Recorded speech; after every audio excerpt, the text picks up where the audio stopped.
Bismillahirrahmanirrahim. Assalamu alaikum everyone.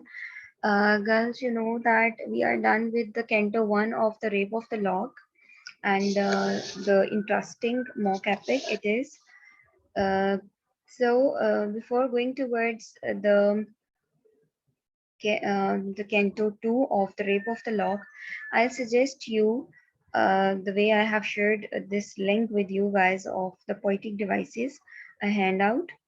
So there are some of the literary devices कह दें, rhetorical devices कह दें, आप इसको poetic devices कह दें, ठीक है, और literary terms कह लें.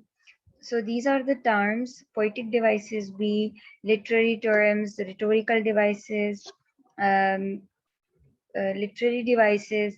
Okay, so these are the terms that are used for the same thing, that is the poetic devices जो poetry को मजीद खूबसूरत बनाने के लिए जो है वो इस्तेमाल होती हैं. And you know, there is one thing, to some extent we can say that these are some other things, but you know, poets have the poetic license. ठीक है, poetic license होता है, license का तो आपको पता होगा. So poets have the poetic license that they use for, you know, that they write some of the things that are beyond reality, and that are sometimes, you know, a person does not find that these two things can be compared or should be compared this way, or whatever. Okay, so the poets have the license that they can violate some of the rules of the grammatical rules और कुछ भी ऐसा. ठीक है, तो उनके पास licence होता है, आपको पता है कि उनकी एक लाइन कहाँ जा रही है, कहाँ खत्म हो रही है, और अटैच्ड हैं आपस में आइडियाज. ठीक है, और उसके बाद में दे यूज सर्टन पोएटिक डिवाइसेस. ठीक है, जिसमें एग्जेजरेशन बहुत ज्यादा डाल देते हैं या कुछ भी ऐसा. So they can violate the rules. Only the poets have the poetic license. ठीक है जी, of a poetic license, I mean they have the license to violate the rules of grammar and all. अच्छा जी, इसमें there are some of the terms, girls, that I want you guys to know कि allegory क्या होती है, alliteration क्या होती है, एल्यूजन क्या होती है, अपोस्ट्रोफी क्या होती है, एजोनेंस है, ब्लैंक वर्स है, कॉन्सोनेंट्स है, एंजैबमेंट है. ठीक है, आयरनी है, मेटाफोर, मीटर, ओड. ठीक है, पन, रेपिटिशन, रिटोरिकल क्वेश्चन. राइम क्या होती है, राइम आपको मैं निकालना पहले भी सिखाई थी और अब भी सिखा दूंगी दोबारा से इन दिस सेमेस्टर. ठीक है जी, अभी जैसे let's discuss this the rhyming scheme. अच्छा, ए बी सी डी ये लेटर्स जो है वो यूज फॉर द राइम्स. ठीक है, अच्छा अब यहाँ पे आप लोग देखेंगे कि यहाँ पे आ गया अगो, नीचे आ गया सी. अब अगो ओ वाली साउंड आ रही है यहाँ पे नीचे सी में, तो सी ई वाली साउंड आ रही है. पहला हमने इसको लेबल कर दिया,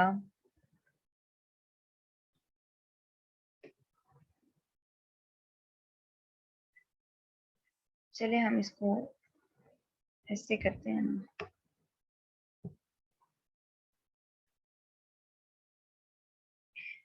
I don't think so that it will be possible to, you know, let's try.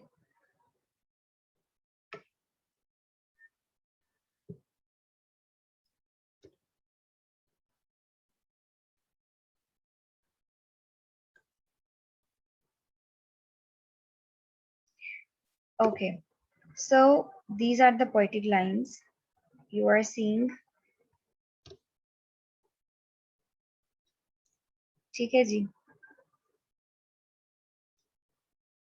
अब देखिए पहले आ गया जी अगो, तो ओ वाला साउंड है, हमने इसको लेबल कर दिया ए राइम स्कीम, हमने इसको दे दी ए. सी अब ये दूसरा है, ओ से मैच नहीं कर रहा, हमने इसको बी दे दिया. नो, अब अगो और नाउ हैव द सेम, तो ए हमने इसको दिया था, इसको भी हम ए दे देंगे. सी और ली, मतलब बी से मैच कर रहा है, ली, सी और ली, तो इसको भी हमने बी दे दिया. थॉट, अब ओ, ट वाला साउंड आ गया, ऑट। ठीक है, अब ये ना तो ए से मैच करता है ना बी से मैच करता है, हमने इसको लेटर दे दिया सी। अब आ गया जी मी, तो सी, ली और मी सेम साउंड्स हैं जी, तो इसको भी हमने वही वाला लेटर देना जो हमने ऊपर वालों को दिया था, तो हम इसको भी देंगे लेटर बी। अब जी हमने इसकी राइम बना ली है, राइमिंग स्कीम इसकी अब क्या होगी, ए सबसे पहले आ गया, ये ए आ गया, फिर आएगा जी बी, फिर आएगा ए, फिर आएगा बी, फिर आएगा सी और फिर आ जाएगा B. So A, then B, then A, then B, then C and then again B. तो A B C B, A B, yes, A B C B. So this is the rhyming scheme. This is the rhyme that is used in this particular stanza.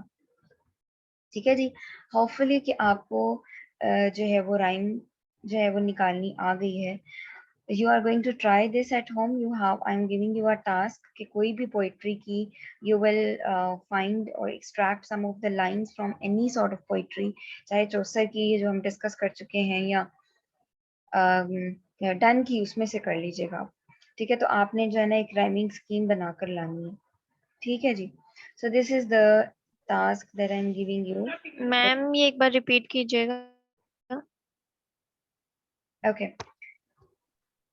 देखिए बेटा, this is जो rhyme होती है ना, ये and वाले जो होते हैं ना लेटर्स, एंड वाला जो साउंड्स होते हैं उनके ऊपर फोकस्ड होती है। यहाँ साउंड आई अगो, और ये नाउ, नाउ, अगो, ये सेम है, इनकी साउंड्स एंड वाली सेम आ रही है। तो हमने मतलब फर्स्ट से हम लोग स्टार्ट करेंगे, अगो आई, हमने इसको ए का नाम दे दिया, हमने ए लिख लिया जी।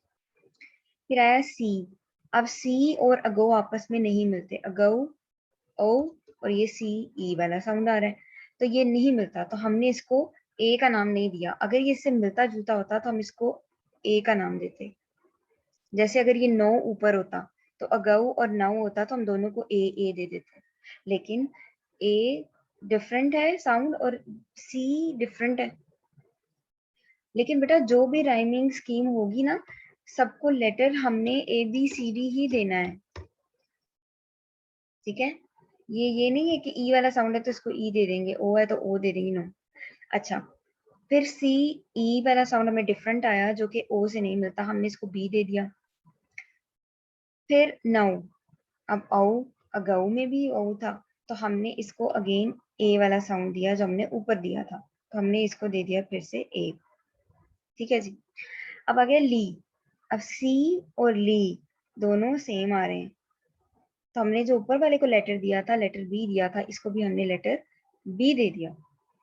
ठीक है जी, फिर आया जी थॉट, ऑट वाला। अब ना तो ये ई से मैच कर रहा है ना ओ से मैच कर रहा है, तो ये एक तीसरी नई चीज आ गई है, तो हमने इसको तीसरा नया लेटर दिया, दैट वाज सी, हमने सी लिख दिया। अब आया जी एंड वाले पे मी, लव्ड बाय मी, तो सी, ली, मी सेम है, लेकिन ओ और मी तो सेम नहीं है ना, तो हमने ऊपर वाला लेटर जो ली ई वाले साउंड को दे रहे थे, हमने उसी साउंड का लेटर हमने इसको दिया जो कि था बी। तो इस पूरे वाले की राइमिंग स्कीम में क्या बन जाएगी, ये आपने बता इसको स्मॉल ही लिखना है, ए बी सी बी, तो ए बी सी बी इसकी राइमिंग स्कीम हो गई। Is it clear now?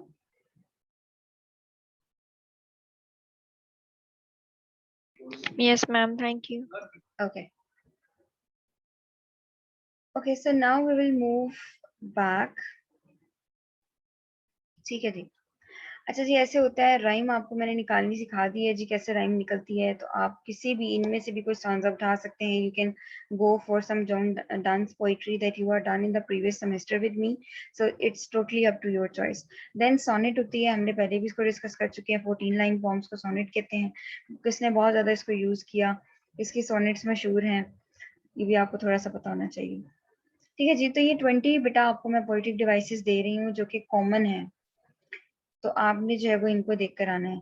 इसके अलावा सिमिली भी आपको पता है, आपने जो एक्सटेंडेड मेटाफर्स किए थे, कंसीट्स की थी, तो एटलीस्ट ये तो करके आए ना, अभी बाद में इनको बाकियों को हम देखेंगे।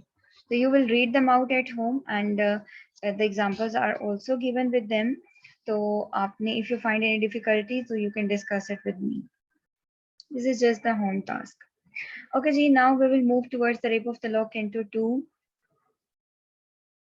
Okay, so Belinda, reveling the sun in her radiance, sets out by boat on the river Thames of Hampton Court Palace. अब ये उसकी तरफ बढ़ रही है. She is accompanied by a party. उसके साथ एक पार्टी है of people. Glitzy ladies हैं उसके साथ, जो nymphs हैं उसके साथ, and gentlemen और कुछ मर्द हैं उसके साथ. But is far and away the most striking member of the group. ठीक है. Pope's description of her charms includes the sparkling clothes she wore. अब उसने जो है वो there are some of the things that have been discussed regarding Belinda's charm. ठीक है, that she was very charming. The girl, she was very charming. तो उसके लिए कुछ उन्होंने जो है वो चीजें यूज की हैं हमें बताने के लिए. तो सबसे पहले तो उसने कहा कि जो है उसने एक स्पार्कलिंग सा चमकता हुआ क्रॉस पहना हुआ था.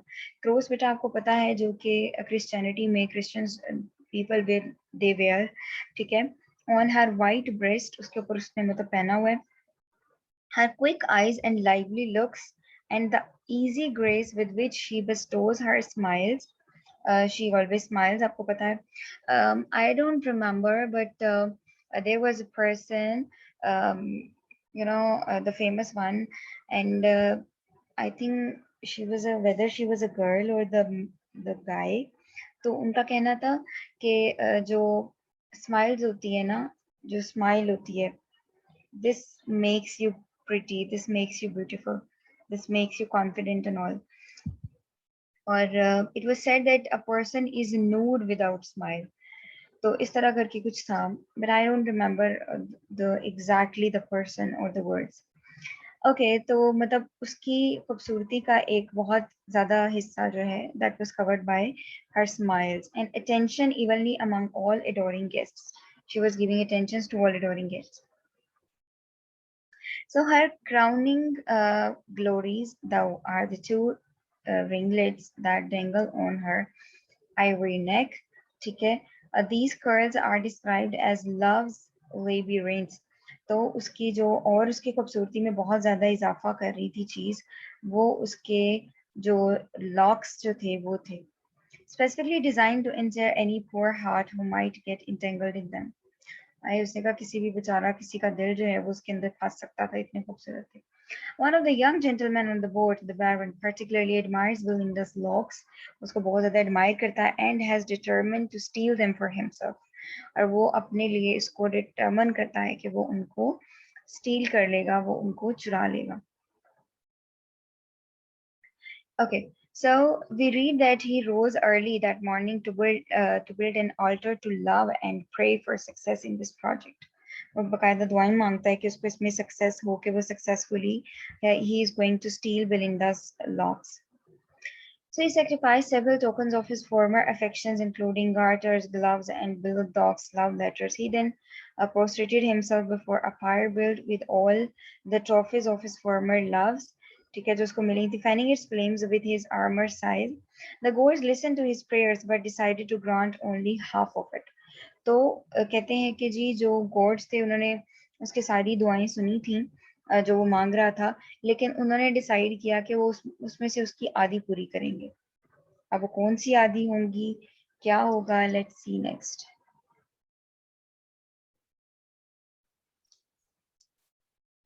As the pleasure boat continues on its way, everyone is carefree except Ariel. हर कोई मतलब easy है सिवाय एरियल के. एरियल जो निम्फ है, जो कि गार्डिंग निम्फ है उसकी, बेलिंडा की, who remembers that some bad event has been foretold for the day. उसको पता है कि आज के दिन के लिए एक बुरा इवेंट होगा आज, तो वो भी डरी हुई है इस चीज को लेके, और she is very much concerned. He summons an army of selves. Army को बुलाती है वो selves की, who assemble around him in their iridescent beauty. and he reminds them with great ceremony that one of their duties after regulating glacial bodies and the weather and guarding the British monarch is to tend the fair. ठीक है, to keep watch over ladies, powders, perfumes, curls, and clothing, and to assist their blushes and inspire their ears. तो ये सारी हैं who were helping them, who were helping Belinda's out, जो है वो enhancing her beauty, ठीक है, उसको तैयार करती हैं जी. Therefore, some dire disaster threatens Belinda. लेकिन उसको बता दिया जाता है एक डिजास्टर आने वाला है. Ariel assigns her an extensive troop of bodyguards. Bodyguards की उसको ट्रूप दे देती है. Brilliant is to guard her earrings. ठीक है, अब जो ब्रिलांटी है वहां पे उसको गार्ड करिए उसके इयरिंग्स को. मोमेंटला हर वॉच, जो मोमेंटला है उसकी ड्यूटी उसने लगा दी कि जी तुमने उसकी वॉच का ख्याल करना है. एंड क्रिस्पीसा हर लॉक्स, क्रिस्पीसा को कहा कि तुमने इसके लॉक्स का ख्याल रखना है. Evil himself will protect Shock, the lapdog. तो वो शॉक को जो प्रोटेक्ट करेगी जो कि लैपडॉग है बेलिंडा का. अच्छा girls, now these are the things, these are the details. आप इसको नोट डाउन कर लें कि कौन सी जो सेंथ थी, जो ट्रूप्स में कौन कौन सी जो है वो बेलिंडा की कौन सी चीज को प्रोटेक्ट कर रही थी. अच्छा जी. Now, a band of 50 selves जो थी ना, उनका बैंड जो पूरा will guard the all important petticoat, petticoat को करेगा, look after उसको इसको जो प्रोटेक्ट करेगा. Ariel pronounces that any self who neglects his assigned duty will be severely punished. और एरियल सबको कह देती है क्योंकि ये जो है वो सबसे जो है वो इनकी है ना हेड है इन सब जो बाकी जो गार्डिंग सेल्स हैं और ये सबको कमांड दे रही होती है. तो ये कहती है कि अगर किसी ने ड्यूटी अच्छे से परफॉर्म ना की तो उसको पनिश किया जाएगा. So they disperse to their post and wait for fate to unfold. अब उन्होंने तो अपनी ड्यूटी संभालनी है, but still you know that if something is written in your fate, if something is destined, if something is written in your destiny, it is going to happen. ठीक है, whatever the circumstances are. अब वो जो spirits हैं, जैसा कि कहा जाता है that spirits can do anything and all. But the thing is that if God has destined something for you, it is obviously it will happen, and nobody can save a person from the thing that is destined by gods. तो although ये spirits हैं, but ये gods तो नहीं है ना, ठीक है. तो according to them, they will try to protect Belinda.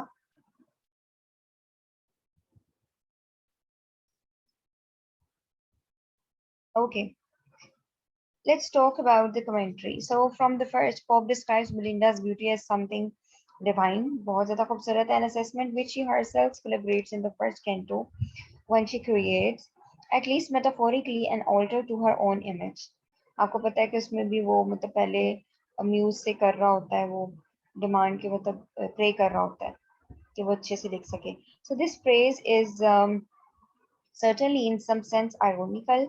Uski praise hoti hai reflecting negatively on a system of public values in which external characteristics rank higher than moral or intellectual ones.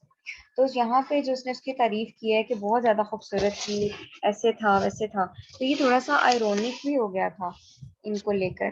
क्यों? क्योंकि जो है वो उसने कहा कि जो moral और इंटेलेक्चुअल जो आपके करेक्टरिस्टिक्स हैं उससे ज्यादा उसने एक्सटर्नल करेक्टरिस्टिक्स को इम्पोर्टेंस दे दी. बेलिंडा की जो एपरेंट ब्यूटी थी उन्होंने उसको ज्यादा मतलब इम्पोर्टेंस दी इसमें the rape of the lock में, और इसी को तो उसने मॉक किया है.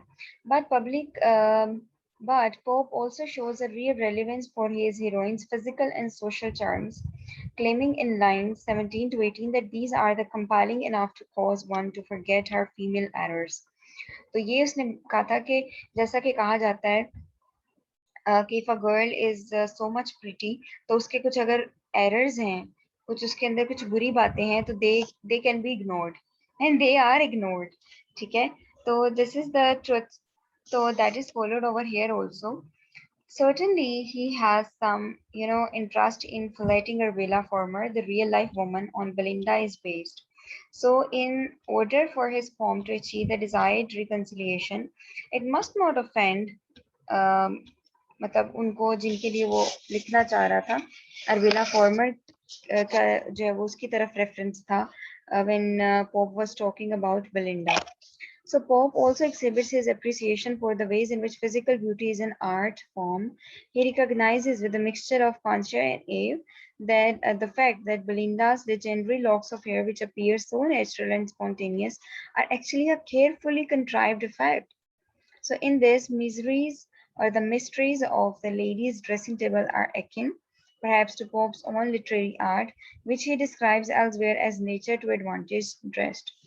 अब यहाँ पे इन सारी लाइंस में पॉप ने एक्चुअली ये बात की है कि आप उसकी जो खूबसूरती थी वो सारी नेचुरल नहीं थी बल्कि it was enhanced by some artificial arts ठीक है उस पे एक पूरा ड्रेसिंग टेबल उसका सजा हुआ है चीज़ों से और all the things were being used to enhance her physical beauty ठीक है तो उसको मज़ीद इनहैंस करने के लिए जो है वो बहुत सारी चीज़ें यूज़ हो रही थी ठीक है जी If a secret mechanisms and techniques of female beauty get at least a passing note of appreciation from the author, he nevertheless suggests that the generally human readiness to worship beauty amounts to a kind of scarlet.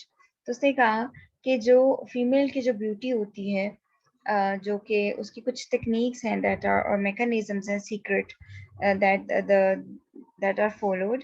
So the cross that Belinda wears around her neck serves a more ornamental than symbolic or religious function. अब उसने cross पहना हुआ था cross तो religious था लेकिन जो उसने अपनी नेक के अराउंड जो पहना हुआ है वो एक ऑर्नामेंट है एक जेवर है जो कि उसने अपनी ब्यूटी को इनहांस करने के लिए पहना हुआ है ना कि रिलीजियस इंटरप्रिटेशन के लिए पहना हुआ है ठीक है जी because of this he says it can be adored by Jews and infidels as readily as by Christians तो उसने कहा था जूस भी पहन लेते एज एन ऑर्नामेंट ठीक है and there is some ambiguity about whether any admirers are really valuing the cross itself is the most significant of those who worship the altar of Belinda's beauty. तो बिलिंडा की जो beauty थी उसको worship करते थे और उसने कहा कि जो उसकी ब्यूटी को वर्शिप करते हैं क्या वो मतलब उस क्रॉस को वर्शिप करते हैं मतलब क्या वो उसको इम्पोर्टेंस इतनी देते हैं इन रियलिटी जितनी वो बिलिंडा के हेयर को देते हैं बिलिंडा के लॉक को दे रहे हैं उस क्रॉस को दे रहे हैं so and itself on the white breast on which it lies or the fallacious effect of the whole so the baron of course is the most significant of those who worship at the altar of Belinda's beauty wo bhi worshipper hai Belinda ki beauty ka so the ritual sacrifices he performs in the pre-dawn hours are another more heroic element of the poem कि मतलब इतना बड़ा तुम काम करने जा रहे हो that you are going to steal the locks of a pretty lady Belinda और उसके लिए वो बहुत सी दुआएं मांग रहा है बहुत सी दुआएं मांग के जा रहा है अच्छा जी so mimicking the epic tradition of sacrificing to the gods before an important battle or journey ऐसे लगता है कि जैसे किसी बहुत important battle और किसी journey के लिए जा रहा है and draves his project with an absurdly grand import that actually only exposes its triviality जबकि बात अंदर छोटी सी है trivial सी है ठीक है so the fact that he discards all his other love tokens in these preparations reveals his his craze as a lover earnest prayer मतलब बड़ी honest सी prayers वो कर रहा होता है in his parodic scene उसमें scene में is replaced by the self-indulgent signs of the lover by having the gods grant only half of what he replaced half of what the baron asks Pope alludes to the epic convention by which the favor of gods is only a mixed blessing. Mixed blessing होती है वो उसकी बैरन की सारी prayers को नहीं सुना जाता सारी फुलफिल नहीं की जाती बल्कि उनमें से कुछ को फुलफिल किया जाता है To win the sponsorship of one god is to incur the wrath of another.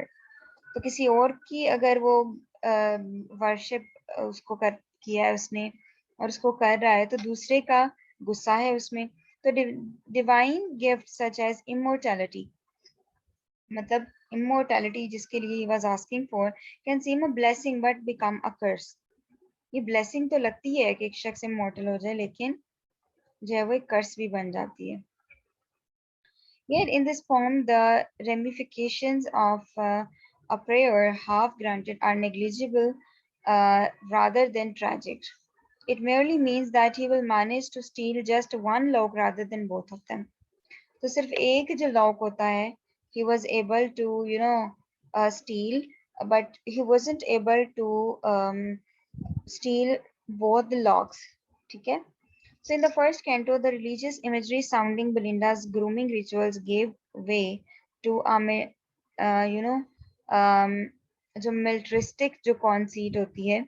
Here the same pattern holds. Her curls are compared to a trap, perfectly calibrated to ensnare the enemy. कि उसको फंसा सकता है, उसको trap कर सकता है अपने enemy को. Yet the character of female coyness is such that it seeks simultaneously to attract and repel. Attract भी कर रहा है, repel भी कर रहा है. So that the counterpart to the inciting ringlets is the formidable petticoat. अच्छा जी, so the undergarment is described as a defensive uh, armament comparable to the shield of Achilles. ऐसे मतलब उसको उसने किया हुआ cover up and supported in its function of protecting the maiden's chastity, or it is protecting her purity by the invisible might of 50 cells. और वहां पे 50 cells को उन्होंने लगाया हुआ है that are going to protect her petticoat. So the cells or her chastity also in the true sense. So the cells who are Belinda's protectors are essentially charged to protect her not from failure but from too great a success in attracting men. तो उसकी बहुत ज्यादा जो कामयाबी है main को attract करने में, उसके उसमें भी वो उसकी प्रोटेक्शन जो है वो कर रही हैं. So this paradoxical situation dramatizes the contradictory values and motivates implied in the and motives implied in the era's sexual conventions.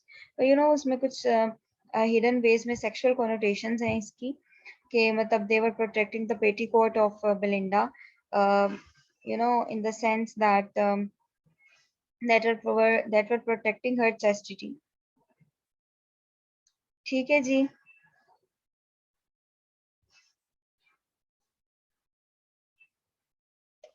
अच्छा जी, then what happened in Canto-II? So in this canto, the sexual allegory of the poem. यहाँ पे sexual allegory आपको नजर आएगी. अच्छा, अब यहाँ पे देख लीजिए, आप एलिगरी की लिटरेरी टर्म यूज हुई है. Note it down and you are going to search it being at home. ठीक है जी. Of the poem begins to come into fuller view, the title of the poem already associates the cutting of Belinda's hair with a more illicit sexual conquest, and here Pope cultivates that suggestion. He multiplies his sexually metaphorical language for the incident, adding words like ravish and betray to the rape of the title.